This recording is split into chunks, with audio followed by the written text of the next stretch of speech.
नमस्कार, city news में आप तमाम दर्शकों का स्वागत है। मैं हूं रिया गौर। खबरों पर बढ़ने से पहले आइए एक नजर डाल लेते हैं आज की सुर्खियों पर। हेडलाइन के प्रायोजक हैं आवासीय उज्जवल विद्यापीठ। बच्चों के भविष्य के लिए एक कदम हमारे साथ बढ़ें। समाहरणालय सभा कक्ष में उप मुख्यमंत्री सह जिला प्रभारी मंत्री विजय सिन्हा ने जिला संचालन समिति की बैठक कर अधिकारियों को दिए कई जरूरी निर्देश। बरूराज थाना क्षेत्र के मेहंदी नगर में अंतरजातीय विवाह करने पर प्रेमिका के परिजनों ने प्रेमी के घर में घुसकर किया हमला। और काटी थाना क्षेत्र में हुए अपहरण और उसकी हत्या किए जाने मामले में पुलिस ने हत्या शामिल 3 अपराधियों को किया गिरफ्तार। तो ये थी आज की सुर्खियां, अब खबरें विस्तार से। समाहरणालय सभा कक्ष में उप मुख्यमंत्री सह जिले के प्रभारी मंत्री विजय सिन्हा ने जिला संचालन समिति की बैठक कर अधिकारियों को कई जरूरी निर्देश दिए। उप मुख्यमंत्री सह जिला के प्रभारी मंत्री विजय कुमार सिन्हा की अध्यक्षता में जिला कार्यक्रम कार्यान्वयन समिति की समीक्षात्मक बैठक समाहरणालय सभागार में की गई। इसके तहत आपदा प्रबंधन, जल संसाधन, एईएस, लघु सिंचाई, तिरहुत नहर प्रमंडल, स्वास्थ्य, शिक्षा, पंचायत, पीएचईडी, डीआरडीए, पुल निर्माण, निगम, ग्रामीण कार्य, राजस्व, सामाजिक सुरक्षा, कल्याण, आईसीडीएस, आपूर्ति, जीविका, उद्योग, खनन, पशुपालन, खेल, श्रम, नगर निगम आदि के कार्यों की अद्यतन स्थिति, योजनाओं की प्रगति की समीक्षा की गई तथा अधिकारियों को विभागीय दिशा निर्देश एवं जनप्रतिनिधियों से समन्वय बनाते हुए पूरी जवाबदेही एवं निष्ठा से कार्य करने का निर्देश दिया। बैठक में पावर पॉइंट प्रेजेंटेशन के माध्यम से सभी विभागों का प्रतिवेदन प्रस्तुत किया गया तथा संबंधित विभाग के अधिकारियों द्वारा योजनाओं की अद्यतन स्थिति एवं उपलब्धि के संदर्भ में स्थिति स्पष्ट की गई। बैठक में मीनापुर विधायक राजीव कुमार उर्फ मुन्ना यादव, पारू विधायक अशोक कुमार सिंह, गायघाट विधायक निरंजन राय, महापौर श्रीमती निर्मला साहू, जिला पदाधिकारी सुब्रत कुमार सेन, वरीय पुलिस अधीक्षक राकेश कुमार, उप विकास आयुक्त, नगर आयुक्त, सहायक समाहर्ता सुश्री डॉक्टर आकांक्षा आनंद, अपर समाहर्ता राजस्व संजीव कुमार, अपर समाहर्ता आपदा प्रबंधन मनोज कुमार, अपर समाहर्ता विधि व्यवस्था सुधीर कुमार सिन्हा सहित विभिन्न विभागों के पदाधिकारी गण मौजूद थे। विसूत्री की पहली बैठक गठन के बाद हुआ और सारे संबंधित विभाग का पीटीपी दिया गया, दिखाया गया, जिले के सारी चल रही योजनाओं से अवगत कराया गया, उससे संबंधित विषय और पूर्व की बैठक में उठे सवालों के अनुपालन पर भी चर्चा हुई। स्पष्ट निर्देश दिया गया कि जो पारदर्शिता के साथ सरकार की तमाम योजनाएं को जनहित में जो सरकार की नीति है उसको पूरा करना पदाधिकारियों की जिम्मेवारी है। गुणवत्तापूर्ण और पारदर्शिता में कमी रहेगी तो हमारे माननीय विसूत्री के जो सदस्य हैं, दोनों हमारे उपाध्यक्ष हैं, ये सब बैठ करके अलग से भी उसकी समीक्षा आपस में करके नेक्स्ट बैठक में पुनः उस पर हम लोग चर्चा करेंगे। प्रधानमंत्री मुख्यमंत्री जी का जो भ्रष्टाचार मुक्त वातावरण बनाने का, विकास की गति बढ़ाने का और जनता के हित में सेवा के भाव से काम करने का वचनबद्धता है, उस वचनबद्धता पर हम लोगों ने चर्चा भी की है, निर्देश भी दिया है।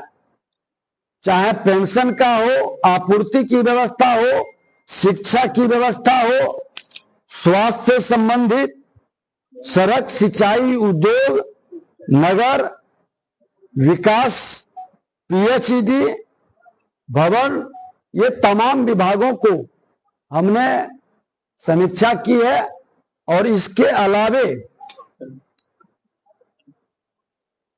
2 विभाग जो मुख्यमंत्री ग्रामीण सेतु तथा बिहार शहरी विकास योजनाओं के संचालन के संदर्भ में भी बैठे हैं। विधायकों के आग्रह पर ये दोनों की बैठक आगे हम रखेंगे, ताकि बहुत सारे लोगों को जानकारी भी इससे संदर्भ में नहीं था। तो उन लोगों ने कहा है कि पूरी जानकारी प्राप्त कर लेंगे, सरकार के निर्देश के अनुसार हम लोग भी तैयारी कर लेंगे। उसके बाद बरुराज थाना क्षेत्र में अंतरजातीय विवाह करने पर प्रेमिका के परिजनों ने प्रेमी के घर में घुसकर हमला किया। बरुराज थाना क्षेत्र के मेहदी नगर बनकट गांव में शुक्रवार की अहले सुबह कुछ लोगों ने राधा मोहन शर्मा के घर पर हमला बोल दिया। इस दौरान हमलावरों ने घर पर पथराव, तोड़फोड़ और लूटपाट की। तलवार से किए गए हमले में 5 लोग जख्मी हो गए। घटना की सूचना पर जब तक पुलिस मौके पर पहुंचती, तब तक सभी हमलावर फरार हो गए। घटना को लेकर गांव में 2 पक्षों के बीच तनाव है। मामला प्रेम प्रसंग में शादी को लेकर है। तनाव को देखते हुए पुलिस मौके पर कैंप कर रही है। घटना के बारे में प्रीत गृह स्वामी राधा मोहन शर्मा ने पुलिस को दिया आवेदन में बताया है कि वे अपने घर के अंदर सपरिवार बैठकर आपस में बातचीत कर रहे थे, तभी हथियार से लैस दर्जनों लोग हुजूम बनाकर घर पर हमला कर दिया। पथराव करते हुए घर में घुस गए, घर में तोड़फोड़ करना शुरू कर दिया। हमलावरों ने तलवार से हमला कर दिया। हमले में करीब 1 दर्जन लोग जख्मी हुए हैं। हमलावरों ने दरवाजे पर खड़ी बाइक, फर्नीचर, किवाड़, सीसीटीवी कैमरे को क्षतिग्रस्त कर दिया। सारी घटनाएं प्रीत गृह स्वामी के घर पर लगे सीसीटीवी कैमरे में कैद है। वहीं पूरे मामले को लेकर ग्रामीण एसपी विद्यासागर ने बताया कि राधा मोहन शर्मा के बेटे ने दूसरे पक्ष की बेटी के साथ प्रेम विवाह कर फरार हो गया था, जिस बात को लेकर सुबह में पंचायती के जरिए मामले का समाधान निकाला जा रहा था। इसी दौरान दूसरे पक्ष के लोग भड़क गए और घर पर हमला कर दिया। हमलावरों की पहचान की गई है। पुलिस किसी भी अप्रिय घटना को रोकने के लिए प्रीत परिवार के घर पर 2 ग्रामीण पुलिस को तैनात कर दिया है। फिलहाल पुलिस गांव में कैंप कर रही है। मामला है बरुराज थाना अंतर्गत बनकट मेहंदी नगर गांव का ये मामला है, वार्ड नंबर 12 का। और उसमें जो ये मोहन शर्मा जी के घर पर ये काम हुआ है, तो इसमें पुलिस के संज्ञान में है। ये पूर्व का मामला था कि मोहन शर्मा का जो बेटा है आदित्य राज, उसने प्रेम प्रसंग में ये गुलाबसा खातून से शादी की थी।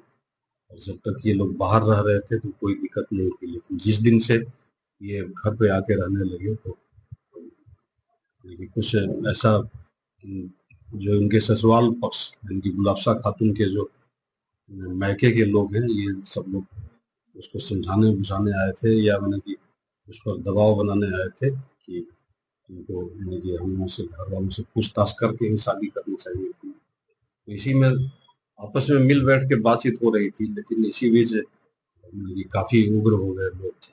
और जो वीडियो में आप देख रहे हैं, तो हम लोग एक आवेदन मोहन शर्मा के जो बेटे हैं आदित्य राज,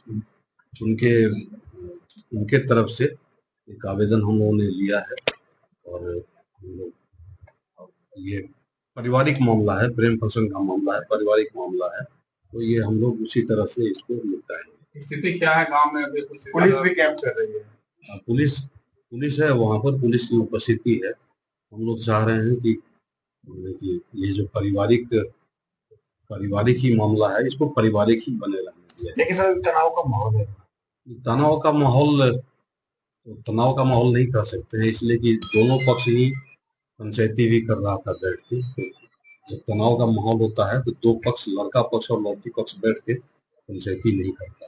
फिर भी हम लोग किसी भी ऐसे किसी घर पर हमला करने वाला किसी भी संभावित घटना से हम लोग बचने के लिए हम लोग पूरा प्रयास करेंगे। पुलिस दोनों पक्षों में परस्पर संबंध बनवाने के नहीं, दोनों पक्षों में मतलब कि अब तो पंचायत ये 10-10 लोगों को बिठाया गया था सुबह, रात में भी 10-10 लोग जो सम्मानीय दोनों तरफ के लोग हैं, उनसे हम लोग मतलब कि अनजान बनकर उन्हीं से हम लोग चाह रहे थे कि आप लोग इस समस्या का निदान समझाइए। तो आज जो सुबह पंचायती बैठी है तो इसी बात पर बैठी है कि जब हम लोग पंचायती कर ही रहे थे तो फिर ये मतलब कि प्राथमिकी दर्ज करने की क्या आवश्यकता थी। लेकिन पुलिस के संज्ञान में जैसे ही आया तो पुलिस का तो कार्य है, जैसे ही आप हमारे संज्ञान में देते हैं तो हम प्राथमिकी दर्ज करते हैं।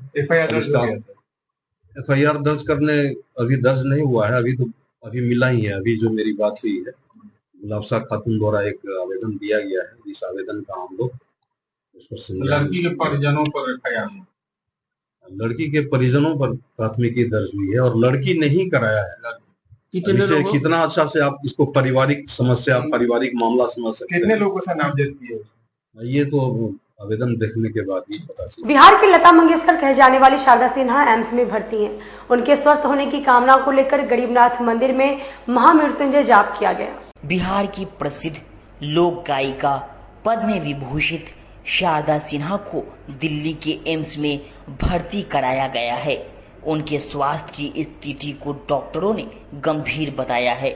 उनकी बीमारी की खबर फैलते ही देश भर में उनके प्रशंसकों और शुभचिंतकों की ओर से दुआओं का दौर शुरू हो गया है।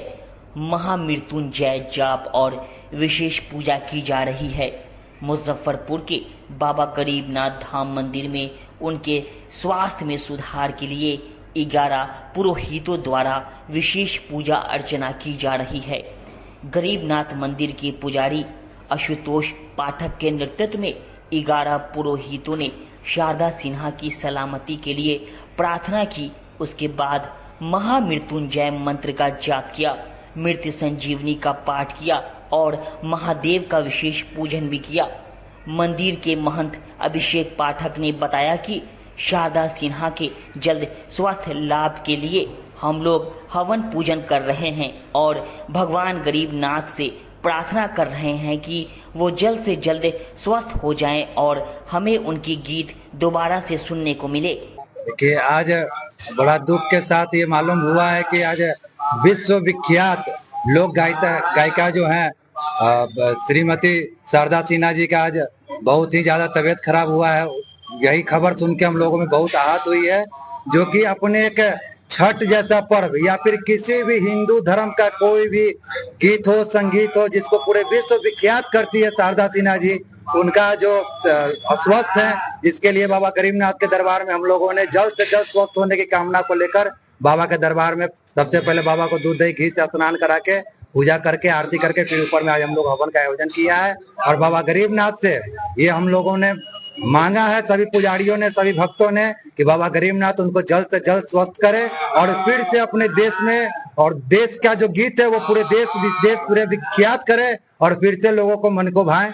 माननीय शारदा सिन्हा जी, क्या किस तरह का यहाँ पर किया गया है? यहाँ महामृत्युंजय मंत्र का सबसे पहले प्रयोग किया गया है, गणेश जी का मंत्र प्रयोग किया गया है और कष्टनाशक के लिए गरीब स्थान मंदिर की ओर से क्या कुछ? शारदा सिन्हा जी के लिए गरीब स्थान मंदिर के ओर से महामृत्युंजय, मृत्यु संजीवनी, महादेव का खोरसोपचार पूजा उनकी स्वस्थ कामना के लिए किया गया है, सभी पुजारियों के सहयोग से। जहरीली शराब मामले पर उप मुख्यमंत्री विजय सिन्हा ने कहा कि जहरीली शराब मामला छुपाने वाले अधिकारी बख्शे नहीं जाएंगे। मुजफ्फरपुर में जिला संचालन समिति की बैठक करने पहुंचे उप मुख्यमंत्री शाह जिले के प्रभारी मंत्री विजय सिन्हा ने जहरीली शराब से मौत के बाद लग रहे आरोपों को लेकर कहा कि बिहार में शराबबंदी लागू करने के समय सत्ता और विपक्ष दोनों की सहमति थी। भाजपा उस समय विपक्ष में थी और सर्वसम्मति से शराबबंदी लागू की गई थी। आज शराबबंदी का विरोध करने वाले उस वक्त सत्ता में थे और आज वही लोग शराब माफिया को अपना उम्मीदवार बना रहे हैं। शराब का अवैध कारोबार करने वाले चिन्हित कर एक एक कर जेल भेजे जाएंगे, चाहे वो बालू माफिया हो या जमीन माफिया हो, सबों की कमर तोड़ी जाएगी। शराब और जमीन माफिया को बचाने के लिए गरीब और निरीह जनता को कोई सताएगा तो उसे बख्शा नहीं जाएगा। वहीं जब उनसे पूछा गया कि कितनी मौत के बाद सरकार शराब माफियाओं की कमर तोड़ेगी, तो उन्होंने कहा कि किसी को बख्शा नहीं जाएगा, चाहे अधिकारी हो या पदाधिकारी हो। शराब माफियाओं को साथ देने वालों पर सरकार कड़ी कार्रवाई करेगी। शराबबंदी किसी एक व्यक्ति का पूरे सदन का निर्णय था। उस समय मैं प्रतिपक्ष में था और हमने मांगा था कि शराबबंदी पर अगर जो सबकी सहमति है तो सभी संकल्प लें। भाजपा प्रतिपक्ष में था, सत्ता में जो लोग थे, राजद, कांग्रेस, वो सब लोग भी सहमति व्यक्त करके संकल्प लिए थे।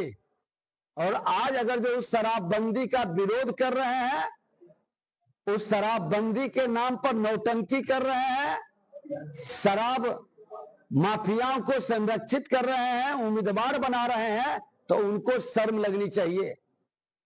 जनता माफ नहीं करेगा ऐसे लोगों को कि आपने सहमति, सर्वसम्मति से संकल्प लिया गया, निर्णय लिया गया और आज शराब माफिया को उम्मीदवार बनाइएगा, शराब माफिया को संरक्षित करके कमाई का माध्यम बनाइएगा। शराब माफिया हो, बालू माफिया हो या जमीन माफिया हो, एनडीए की सरकार संकल्पित है कि हर हाल में इसका कमर तोड़ेंगे, ये माफियागिरी बंद कराएंगे। आज बालू माफिया पर सरकार की नई खनन नीति स्पष्ट कर दिया है कि ये अब ज्यादा दिन तक खड़े नहीं रह पाएंगे और शराब माफिया पर और जमीन माफिया पर भी सरकार की नजर है। निर्दोष और गरीब लोग, माफिया को बचाने के लिए कमजोर तबके को कोई फंसाएगा तो सरकार उसको भी, उसके ऊपर भी कार्रवाई करेगी। इतनी मौतों का इंतजार करके सरकार कमर तोड़ने के लिए अपना शराब माफिया मौत का इंतजार नहीं है, वो हत्यारे का इंतजार है। उस पर खोज की जा रही है और कार्रवाई की जा रही है। जो हत्यारा दारू बेचकर अराजकता पैदा कर रहा है और समाज के अंदर मौत का खेल खेल रहा है, वो इससे हत्यारे पर कई की गिरफ्तारी हुई है। सरकार बख्शेगी नहीं।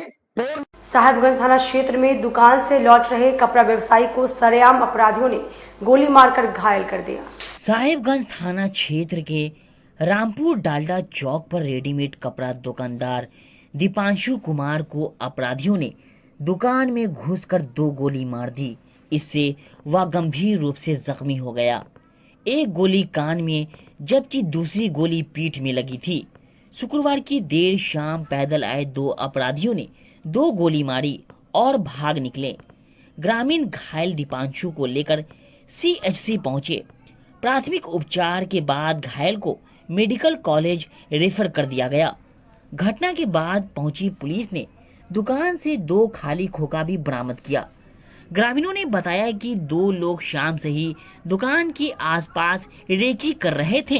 दोनों अपराधियों ने पहले दीपांशु से कपड़ा खरीदा और मोबाइल से ऑनलाइन 1300 रुपये भुगतान किया। दीपांशु जैसे ही घुमा, दीपांशु को पीठ और कान में गोली मार दी। गोली मारने के बाद पैदल ही दुकान के पीछे बांसुआरी होकर भाग निकले। 5 महीना पहले यानी 12 मई 2024 को इसके बड़े भाई हिमांशु की हाई स्कूल साहेबगंज के खेल मैदान में अपराधियों ने गोलियों से भूनकर हत्या कर दी थी। पूरे मामले को लेकर ग्रामीण एसपी विद्यासागर ने बताया कि दोनों अपराधियों को चिन्हित कर लिया गया है। जल्द ही दोनों को गिरफ्तारी करके मामले का खुलासा कर दिया जाएगा। दीपांशु कुमार नाम के पेशेंट आया है, इसको अलग हिस्ट्री ऑफ गनशॉट इंजरी से पेशेंट हमारे पास एडमिट हुआ। पेशेंट की स्थिति काफी क्रिटिकल बनी है। पेशेंट एक गोली बता रहे दोष अटेम्प्ट किया गया है, एक गोली पीछे बैक के समय गोली लगी है, इसको भी इन्वेस्टिगेट किया जा रहा है, उसका इलाज स्टार्ट कर दिया गया है। वर्तमान स्थिति क्या है? स्थिति काफी गंभीर बनी हुई है, उसका इलाज किया जा रहा है। गोली मार दिया है दुकान पर आकर के।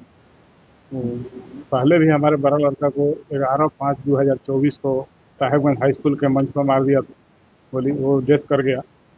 और आज दुकान पर जा करके और ग्राहक बन के पहले आया और फिर जा करके और गोली चलाया। कौन था वो हम पहचान में उसको नहीं पाए हैं, लेकिन पहचान में आ जाएगा उसका। सब मोबाइल से ऑनलाइन पेमेंट किया है सब चीज है क्लियर उसका। हाँ, कितना गोली मारा है? 2 गोली मारा है वो। किस चीज का दुकान था? दुकान हमारा रेडीमेड का है और किराना दुकान। कहाँ पे है ये? साहेबगंज डलदा के ऊपर। और क्या हुआ था सामने? शाम में वो ग्राहक बन के आया और सामान खरीदारी किया ऑनलाइन, लिया है, उसके बाद में चला गया, फिर रख करके आया है और मार दिया, मतलब पीछे। कितने लोग थे? कितने लोग थे? 2 आदमी। 2 आदमी। पूर्व में कोई विवाद नहीं था? पूर्व में देखिए हमारा पहले से दुश्मनी जो चल रहा है, पहले हमारे बच्चा को मरवा, बड़का लड़का को वही करवाया। काहे का क्या विवाद था? विवाद में है कि उसके लड़का को पहले गोली लगा था, मतलब कि यहाँ पर चाकू से हत्या कर दिया था गोबरसही मुजफ्फरपुर में, समझे ना। तो हमारा लड़का, बड़ा वाला लड़का उसी के साथ में पढ़ता था LS कॉलेज में, तो उसको समझ में आया कि यही हत्या हमारा लड़का करवाया। पूर्व के विवाद को लेकर? पूर्व के विवाद को लेकर के ये सब कांड हो। पहले हमारा बड़ा लड़का को हत्या करवा दिया, उसमें 5 आदमी जेल में भी गया हुआ है, सब बेजाबते क्लियर सकारे हुए हैं सब कि हाँ ये हमको 5 लाख रुपया दे करके करवाया। एक युवक को गोली मारी गई थी, कल रात की घटना है। साहेबगंज में एक जो स्थानीय दुकानदार है, उनके पीठ पर गोली लगी है। दीपू कुमार उनका नाम है, जिनको गोली लगी है। बिल्कुल वो खतरे से बाहर है और उनके बयान पर हम लोग प्राथमिकी दर्ज कर रहे हैं और बहुत जल्दी गिरफ्तार भी करेंगे। घटना का कारण कुछ सामने आया? पुराना विवाद है। पुराने विवाद में पहले वो जो दीपू कुमार है, उनके शायद बड़े भाई को भी पिछले दिनों उनको गोली मारा गया था। तो ये उसमें उसी वो पुराना विवाद है। वो केस खुला हुआ था, केस चार्ज फ्रेम हो चुका था। तो इन लोगों का आपसी रंजिश में गवाही देने नहीं देने को लेकर, तो ये बहुत ही संगीन मामला है और कोर्ट की अवज्ञा है। इसलिए हम लोग काफी इसके लिए काफी संगीन मामला समझते हुए खोज रहे हैं। अभी तक फिरार है, अभी पकड़ में नहीं है।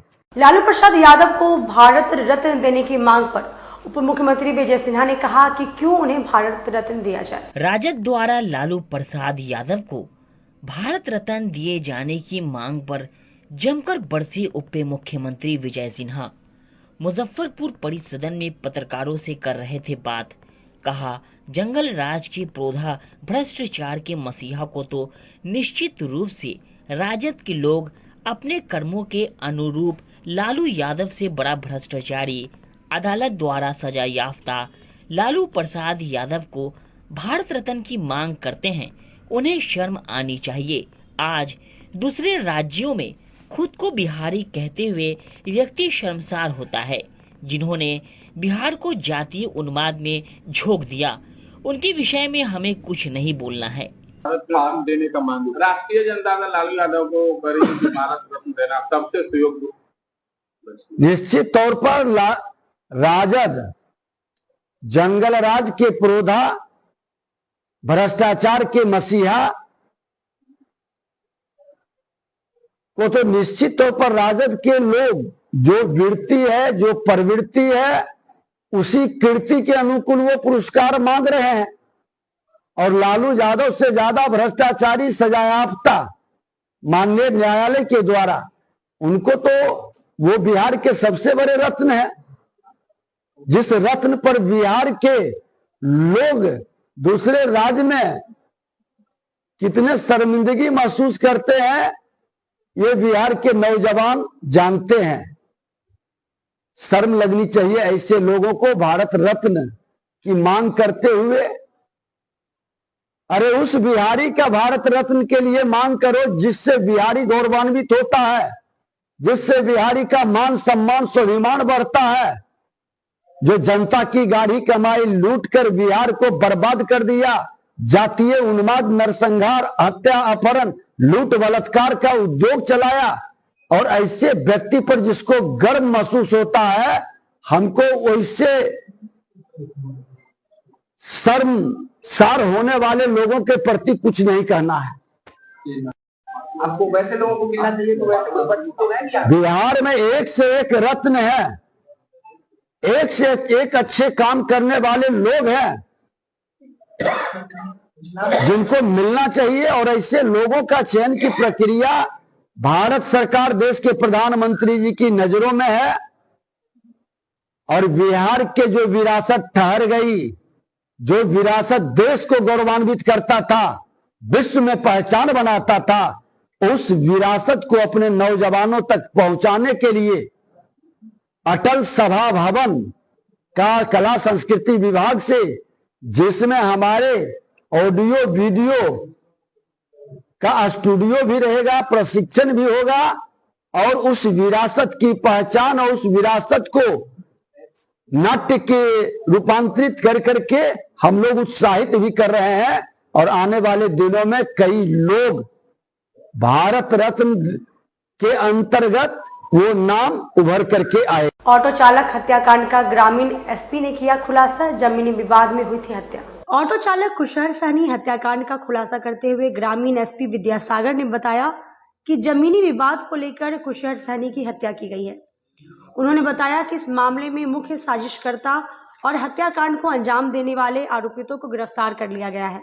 पूछताछ के क्रम में आरोपितों ने हत्याकांड में अपनी संलिप्तता स्वीकार कर ली है। हत्याकांड को लेकर जानकारी देते हुए ग्रामीण एसपी ने बताया कि सूचना मिली कि लश्करीपुर स्थित एक मजदूर कुशहर सहनी के अपहरण की घटना घटित हुई है।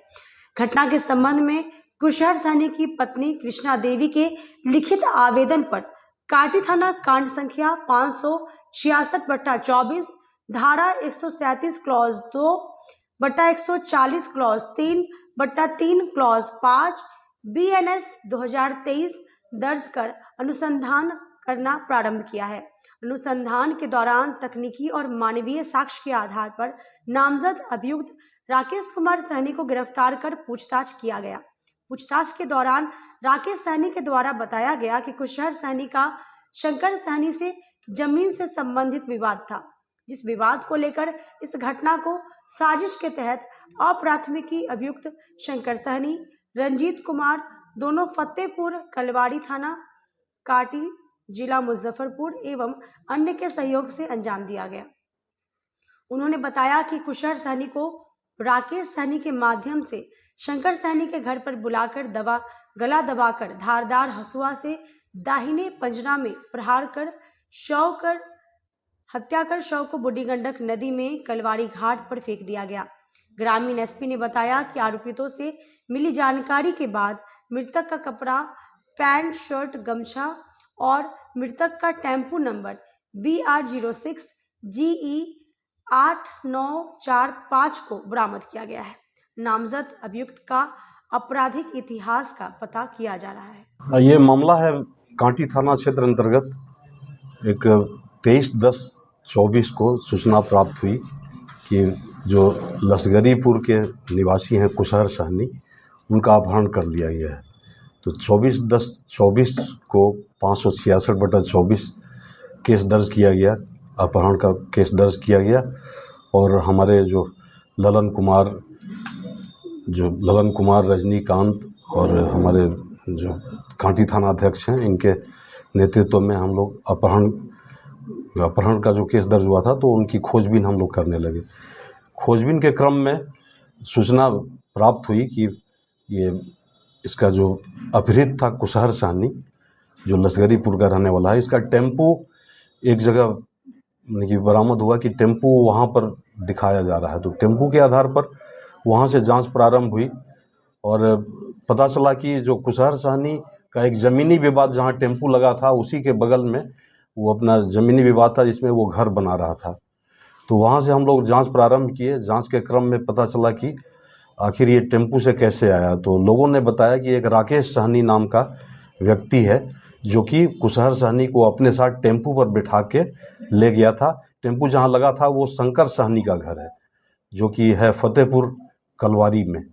तो वो वहाँ पर टेम्पो हम लोग बरामद कर लिए। वहाँ जब शंकर सहनी के घर में और आगे जब हमने ये अनुसंधान हुआ तो वहाँ उसका पैंट, शर्ट, पैंट वगैरह सब मिला। इसके आधार पर डॉग स्क्वाड भी बुलाया गया। अभिषेक आनंद जो कि SDPO हैं उस क्षेत्र के, इनके नेतृत्व में डॉग स्क्वाड भी काम किया। डॉग स्क्वाड भी वहाँ पर उसी के इर्द गिर्द वो अपना कार्य कर रहा था और 150 गज दूर गया कुत्ता, 150 गज दूर जा करके एक जगह पर पॉइंट आउट किया जहाँ की थोड़ा सा खून का धब्बा वगैरह था। तो ये तो एस्टेब्लिश हो गया कि शंकर साहनी द्वारा ही काम ये किया गया है। फिर बाद में राकेश साहनी जो कि कुशहर साहनी को अपहरण के वक्त साथ ले गया था, तो बाद में ये मामला सामने आया कि कुशहर साहनी शंकर साहनी के यहाँ मजदूरी का काम करता, ये राकेश साहनी शंकर साहनी के यहाँ मजदूरी करता था और उसने कुशहर साहनी और शंकर साहनी के बीच जो संपत्ति विवाद था, इसलिए राकेश साहनी को ही यूज किया था कि लेके आओ। और ये लोग 150 गज दूर जा करके एक सुनसान जगह पर शंकर साहनी ने कुशहर साहनी जो अपहृत था उसका गला दबा दिया था और उसका बेटा रंजीत कुमार, जो कि रंजीत साहनी भी कह सकते हैं, रंजीत साहनी हसिया से उसके पेट में वार करके उसका आंतड़ी बाहर कर दिया।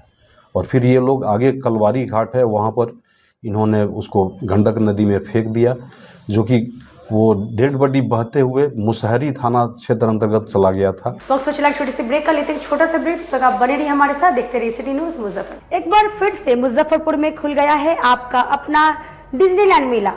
आमगोला ओरिएंट क्लब मैदान में अब तक का सबसे बड़ा देशी विदेशी नए झूलों के साथ अपने परिवार के साथ मनोरंजन का लुत्फ उठाइए। बच्चों के लिए स्पेशल पिंग पोंग झूलों के साथ टावर झूला, ब्रेक डांस, टोड़ा टोड़ा, नौका झूला, स्कॉर्पियो 3-in-1 और चांद तारा झूलों के साथ कई प्रकार के झूलों में फुल मस्ती कर सकते हैं। मेले में खाने पीने के स्टॉल के साथ हैंडीक्राफ्ट का बाजार भी लगाया गया है, तो एक बार पूरे परिवार के साथ जरूर पधारें। डिज्नीलैंड मेला, आमगोला ओरिएंट क्लब मैदान, मुजफ्फरपुर। अपने सपनों की आशिया को दे एक नई पहचान माँ भवानी डेकोर प्राइवेट लिमिटेड के साथ, जो है ऑथराइज्ड डिस्ट्रीब्यूटर ऑफ कजारिया। देश की मिट्टी से बनी टाइल से देश को बनाते हैं। और जहां मिलती है सभी प्रकार के Indian and imported granite, marble, sanitary एवं कोटा स्टोन का अनोखा एवं आकर्षक संग्रह। माँ भवानी डेकोर प्राइवेट लिमिटेड मतलब a complete floor solutions. New 0 mile Dadar road, Muzaffarpur. Call 9934753111। आजकल की बिजी जिंदगी में स्टाइल तो है, पर कंफर्ट का क्या? आपके इसी स्टाइल और कंफर्ट को बेहतर बनाने के लिए नीलकमल लेकर आए हैं first exclusive factory outlet showroom in Mithanpura, Muzaffarpur, जहां home furniture, office furniture, mattress and wedding special पे up to 50% off with EMI facility. Style भी, कंफर्ट भी। उत्तर बिहार का पहला नीलकमल का एक्सक्लूसिव शोरूम आपका स्वागत करता है। एक बार सेवा करो। अपने घर को अत्याधुनिक परिवेश में सजाना चाहते हैं तो आप हीरा हार्डवेयर में अवश्य पधारें। यहाँ अत्याधुनिक पेंटों का विशाल रेंज है। इसके अलावे ply, पॉलीकोट, highlighted Sunmica, fancy hardware, basket, aluminium section, ACP, PVC और मॉड्यूलर फिटिंग का विशाल रेंज एक ही छत के नीचे उपलब्ध है। तो हमारे यहाँ एक बार अवश्य पधारें। हमारा पता है हीरा हार्डवेयर, GD मदर स्कूल के पीछे, पंकज मार्केट रोड, और हमारा कॉन्टेक्ट नंबर है 9334901545। कागज से बनी थाली, कटोरा, ग्लास, पेपर ग्लास अगर आप खुदरा या होलसेल में लेना चाहते हैं तो जायसवाल इंटरप्राइजेज जरूर जाएं। यहाँ शादी समारोह हो या किसी प्रकार के शुभ आयोजन में प्रयोग आने वाली सभी प्रकार की सामग्री एक ही छत के नीचे उपलब्ध है। लकड़ी से बने चम्मच, प्लास्टिक मुक्त सभी प्रकार की सामग्री उपलब्ध है। होलसेल और खुदरा के लिए एक बार अवश्य पधारें। साथ ही फैक्ट्री लगाने के लिए भी आप संपर्क कर सकते हैं। मशीन से मटेरियल तक उपलब्ध है। तो आइए, हमारा पता है Jaiswal enterprises, proprietor Sanjay Jaiswal, Pankaj market, new Durga मंदिर, और हमारा कॉन्टेक्ट नंबर है 9304002091। नेशनल फर्नीचर 10,000 में दीवान, 12,000 में सोफा सेट के अलावा घर की जरूरतों के लिए किसी प्रकार की फर्नीचर की जरूरत हो, वह भी कम कीमतों पर, तो नेशनल फर्नीचर जरूर जाएं, जहां फैक्ट्री और शोरूम एक ही साथ है। किसी प्रकार का आप डिजाइन लेकर आए और आपको उस तरीके का फर्नीचर बनकर कम कीमतों में मिल जाएगी, वह भी 10 साल की गारंटी के साथ। इसके अलावे 32,000 में शादी सेट भी उपलब्ध है। हमारा पता है national furniture, near glocal hospital, Sadatpur, Bairia. आप हमें कॉल कर सकते हैं 9696883993 पर, या फिर आप हमें कॉल कर सकते हैं 8181005455 पर। लगातार 10 वर्षों से विभिन्न परीक्षाओं में सर्वश्रेष्ठ परिणाम। हम हैं आवासीय उज्ज्वल विद्यापीठ मुजफ्फरपुर। इस स्कूल में सर्वश्रेष्ठ कोचिंग पैटर्न से बच्चों को पढ़ाया जाता है। प्ले से 10वीं तक की पढ़ाई स्वच्छ वातावरण में कराई जाती है। यहाँ आधुनिक छात्रावास की व्यवस्था है। उज्ज्वल विद्यापीठ का मुख्य उद्देश्य रामकृष्ण मिशन, नवोदय नेतरहाट, सैनिक स्कूल, सिमुलतला गुरुकुल, सिंधिया कन्या विद्यालय जैसे अनेक भारतवर्ष के प्रतिष्ठित विद्यालयों में कुशल प्रशिक्षित अनुभवी एवं शहर के सर्वश्रेष्ठ शिक्षकों द्वारा तैयारी कराई जाती है। 1.5 एकड़ में फैला इस स्कूल का वातावरण काफी शांत है। Free computer classes, science lab और स्मार्ट क्लासेस है। साथ ही इंडोर और आउटडोर गेम की भी व्यवस्था है। तो अपने बच्चों के लक्ष्य के सपनों को पूरा कराना चाहते हैं तो आज ही आवासीय उज्ज्वल विद्यापीठ में अपने बच्चों का नामांकन करवाएं। हमारा पता है पोखरिया पीठ अतरदा मुजफ्फरपुर और हमारा कॉन्टेक्ट नंबर है 9708 351851 और हमारा दूसरा नंबर है 8797122397 या फिर आप हमें कांटेक्ट कर सकते हैं 8409996658 पर। ब्रेक के बाद एक बार फिर से आप सभी का स्वागत है। ये बढ़ते हैं अगली खबरों की ओर। गोला मंडी में संघ के फाउंडर मेंबर स्वर्गीय अयोध्या प्रसाद की प्रतिमा का अनावरण रविवार को उप मुख्यमंत्री विजय सिन्हा द्वारा किया जाएगा।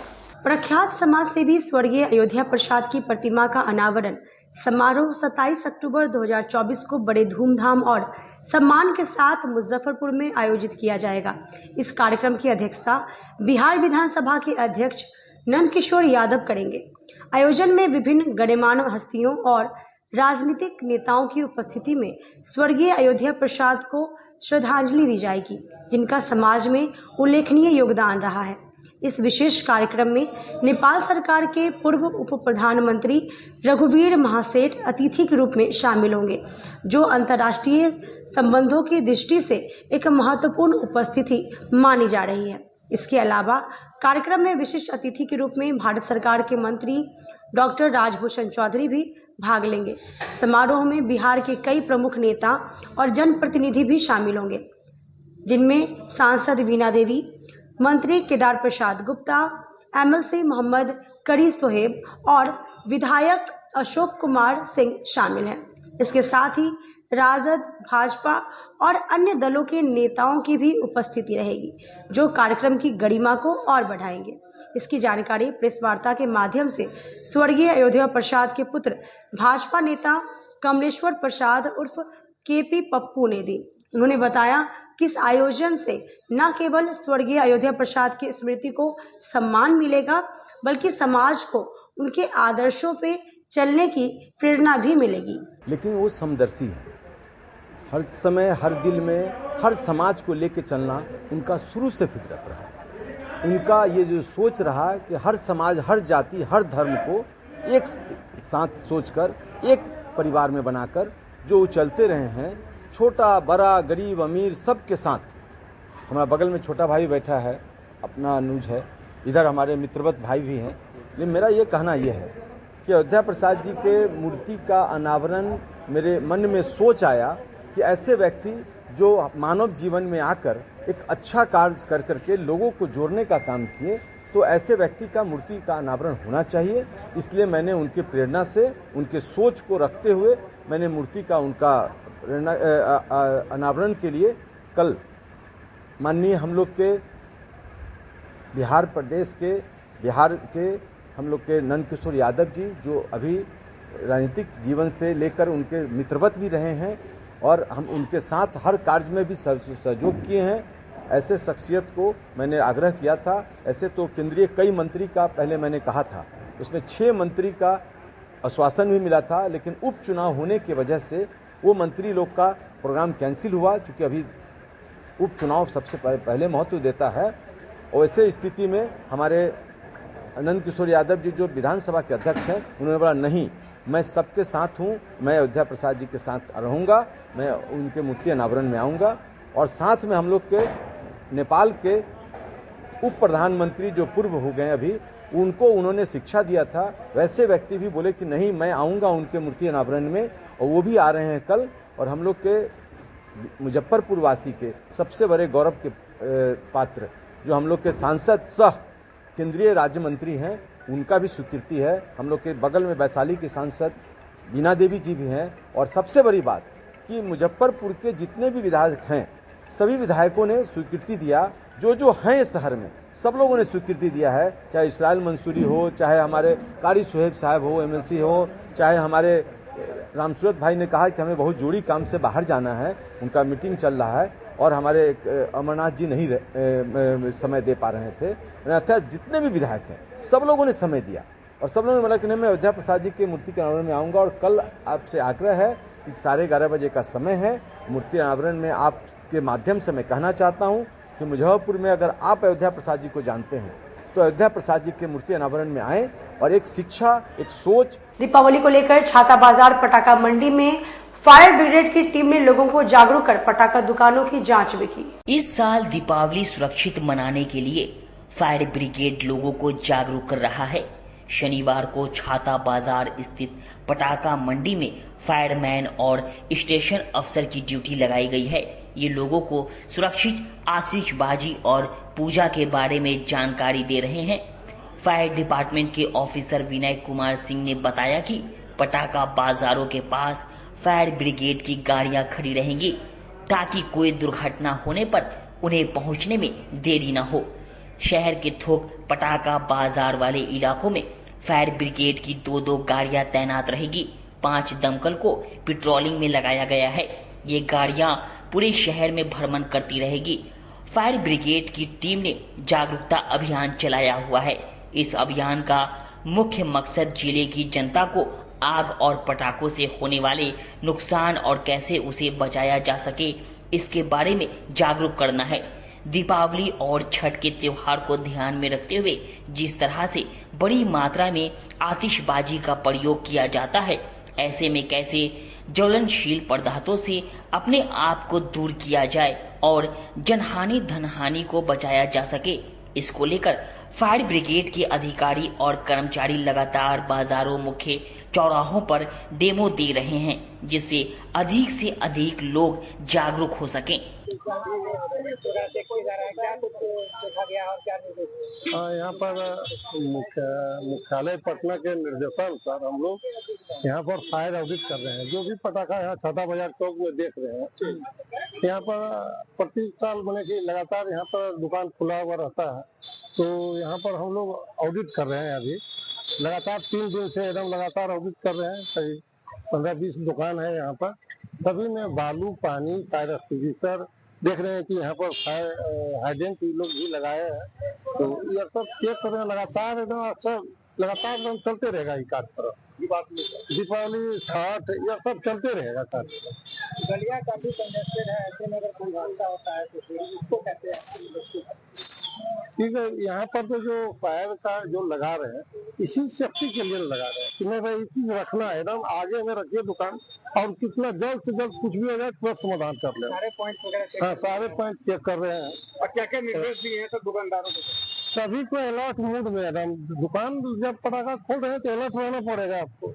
यहाँ पर फायर एक्सटिंग्विशर जो है उसका ट्रेनिंग दे रहे हैं, जो बालू पानी रखने का एकदम निर्देश लगातार यहाँ पर रखना है। मुजफ्फरपुर अधिवक्ता संघ में अखिल भारतीय अधिवक्ता कल्याण समिति की ओर से होने वाले 8वां राष्ट्रीय महाधिवेशन को लेकर समिति प्रमंडल अध्यक्ष उमेश प्रसाद सिन्हा ने शनिवार को संयुक्त रूप से प्रेस वार्ता कर जानकारी दी। मुजफ्फरपुर अधिवक्ता संघ में अखिल भारतीय अधिवक्ता कल्याण समिति की ओर से होने वाली 8वां राष्ट्रीय महाधिवेशन को लेकर समिति प्रमंडल अध्यक्ष उमेश प्रसाद सिंह ने शनिवार को संयुक्त रूप से प्रेस वार्ता का आयोजन किया।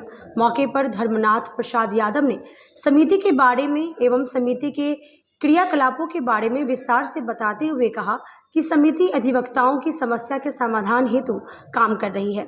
धर्मनाथ यादव ने कहा कि यह इकलौती संस्था है जो अधिवक्ताओं के हित के लिए हर स्तर पर लड़ाई लड़ रही है। समिति की 25 सूत्री मांग में कुछ तो पूरा हुआ है और कुछ को पूरा करवाने में हमें जो भी लड़ाई लड़नी होगी लड़ेंगे, बस आप सबों का साथ जरूरी है। आगामी 30 नवंबर को मुजफ्फरपुर में होने वाली राष्ट्रीय महाधिवेशन की आज तैयारी समिति की बैठक है, जिसमें इस कार्यक्रम को सफल बनाने पर चर्चा हुई है। वहीं प्रमंडलीय अध्यक्ष उमेश प्रसाद सिंह ने बताया कि समिति के राष्ट्रीय महाधिवेशन की तैयारी जोर शोर से हो रही है। हमें काफ़ी प्रसन्नता है, मुजफ्फरपुर में पहली बार समिति का कार्यक्रम हो रहा है जिसमें अधिवक्ताओं के कल्याणार्थ चिंतन होगा, जिसमें बिहार ही नहीं देश के विधि विशेषज्ञ जुटेंगे।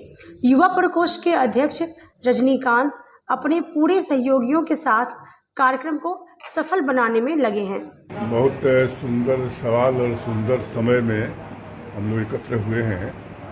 आज का दिन अपने आप में एक ऐतिहासिक होगा क्योंकि अखिल भारतीय उद्योग समिति की राष्ट्रीय बैठक पहली बार मुजफ्फरपुर जिले में ये 8वें सम्मेलन के रूप में मनाने का निर्णय लिया हम लोगों ने। उसी के संदर्भ में आज उसकी तैयारी कैसे हो, उसमें क्या क्या चीज़ इंग्रेडिएंट्स है, किन विषयों पर चर्चा होगी, कौन कौन समस्याओं की बात की जाएगी, इन तमाम बिंदुओं पर विचारों के साथ साथ तैयारी कैसे उसकी होगी, उस पर विशेष रूप से अभी बैठक में चर्चा की जाएगी। इस बीच में आप लोगों से मुखातिब होते हुए जितना निश्चित तौर पर आग्रह करना है कि बिना आपके सहयोग का, यानी मीडिया के बिना सहयोग का कोई भी कार्यक्रम सफल होना और असफल होना दोनों निर्भर करता है। इसलिए आग्रह है इस बात के लिए कि जो चीज़ें आप सबके सामने दी जा रही हैं उसे कृपया आप प्रकाशित करें और लोगों तक पहुंचावें ताकि लोगों को लाभ इससे मिल सके। और जब अखिल भारतीय उद्योग समिति 2016 में गठित हुई और 17 और 18 में आकर इसका निबंधन हुआ, इसका निबंधन संख्या 519/1718 है। ये एक लौकिक संस्था है भारतवर्ष में वकीलों की, जिसमें मुख्य रूप से इसका उद्देश्य जो है वो विशिष्ट स्थान रखे हुए हैं। इसके जो उद्देश्य है बैनर पर आप देख रहे होंगे, न्याय पाने वाले, न्याय देने वाले और न्याय दिलाने वाले, तीनों युगों की समस्या के समाधान की दिशा में पहल करना इस समिति का मुख्य उद्देश्य रहा है। ये तीनों आज का प्रेस वार्ता आगामी 30 नवंबर 2024 को आयोजित की जा रही है अखिल भारतीय अधिवक्ता कल्याण समिति की ओर से। यह कार्यक्रम अखिल भारतीय अधिवक्ता कल्याण समिति के वार्षिकोत्सव के उपलक्ष्य में मनाया जा रहा है। क्या है? अखिल भारतीय अधिवक्ता कल्याण समिति का यह 8वां वार्षिकोत्सव समारोह होगा।